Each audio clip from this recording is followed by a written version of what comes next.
What's up, Cats fans? Paul here from the Hoops Crew to talk today about Jed Bews returning to the AFL team. And it's really, really interesting news that I want to pick through with everyone.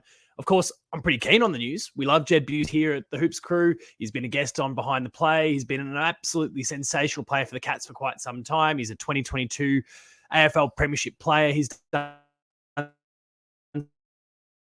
some amazing this week for North Melbourne because it's been exiled a little bit. Sorry, we seem to be having some technical issues, so if there's any visual quirks, I apologise. It seems like he's been kind of exiled. It seemed like he'd kind of fallen out of favour, and it seemed like the next generation, a few selection decisions were overriding his place within the team. But he returns this week for a game against North Melbourne.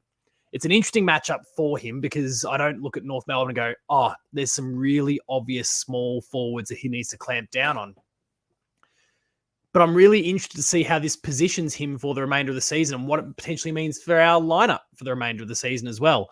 Because Jed Bews is well known, of course, as being an amazing lockdown defender. He's done some sensational jobs on the Charlie Camerons of the world, who've got speed, who've got pace, who've got creativity, flair. And Jed Bews matches up really well because he too has incredible speed. He's got great defensive pressure.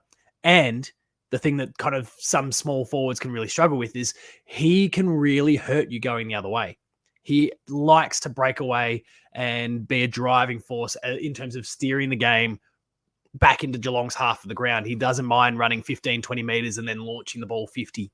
He's very much capable of being that 60, 70 metre player and making those 60, 70 metre plays. So I'm really interested to see that he's returning to the team now. He's done his time in the VFL. He's been really consistent. He's gotten a lot of the ball. He's hit the scoreboard, but he's clamped down on small forwards. He's done all the things that we've known Jed Bews is capable of for many, many years now.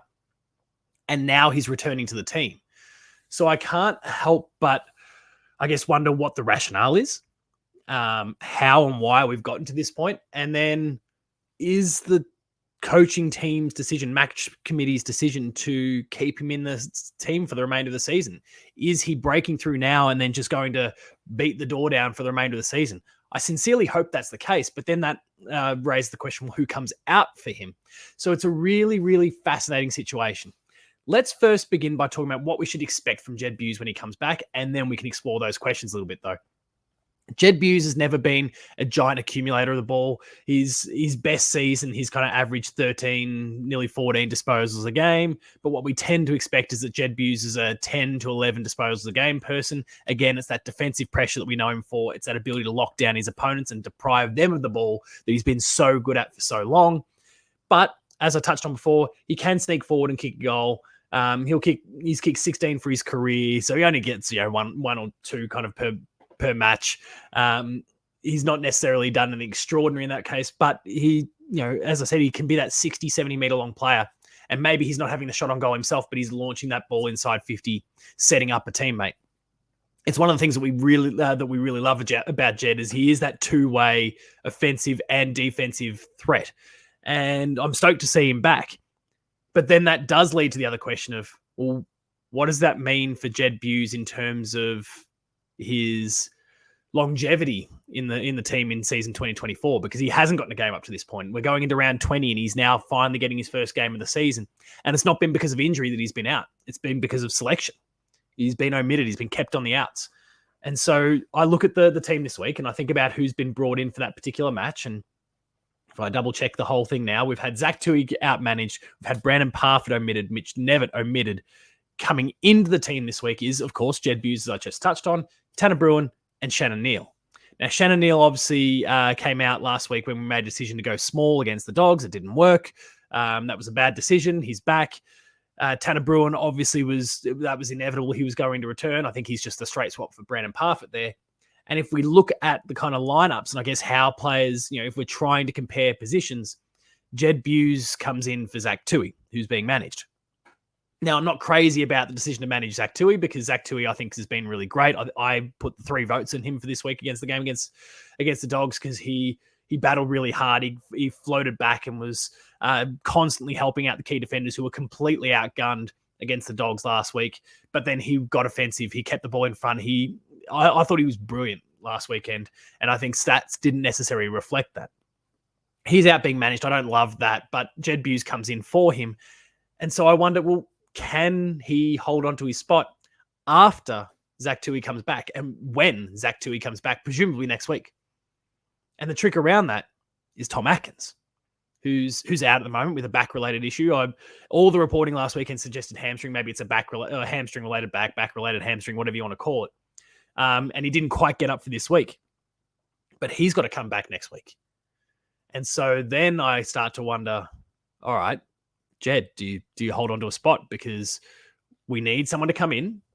We need two people really to come back in Tom Atkins and Zach Tui. Jed, do you hold on to your spot? Now, I really do hope that's the case because I think he brings so much. But then who comes out? It's a really challenging situation for a team who's kind of been on and off, hot and cold throughout the course of this season. We've had winning streaks, we've had losing streaks, we've had games that we've won that we shouldn't have, we've had games that we've lost that we shouldn't have.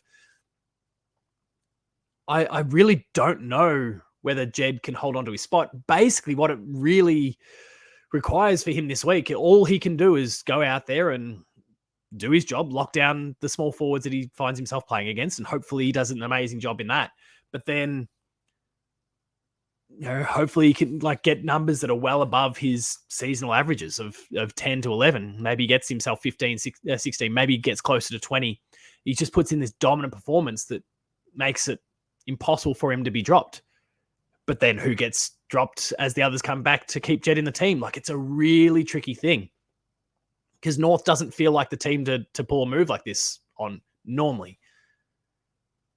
But it also, if you're talking about, okay, well, we want to make sure everyone's feeling fresh and fit and getting right. Now, North have been playing a lot better lately, but of course their ladder position does suggest that they are an easy beat.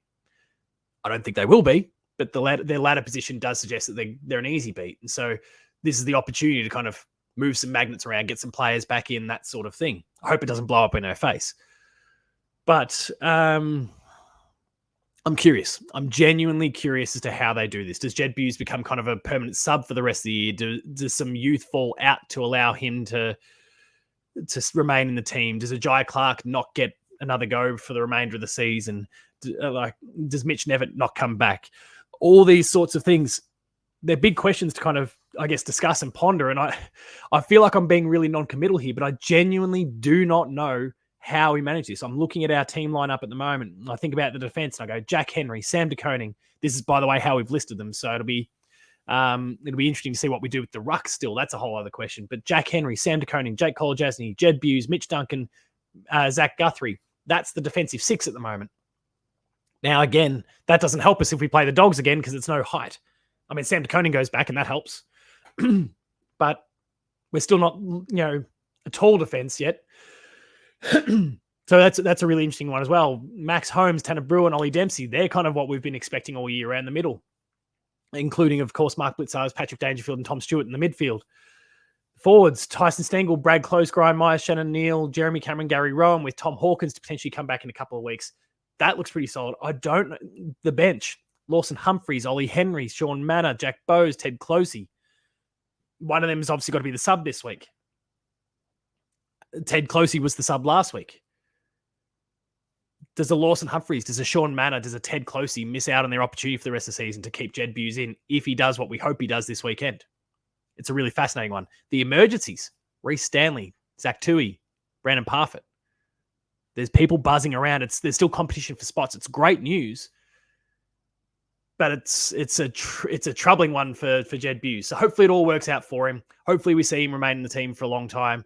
I think he's a brilliant player, and obviously there's a lot of great players around him that are fighting for spots, and he's found himself on the outs. But I'd love to see Jed Bews remain in the team for the remainder of the season. He's exactly what we need against the likes of a Charlie Cameron going forward. Cats fans, let me know what you think in the comments.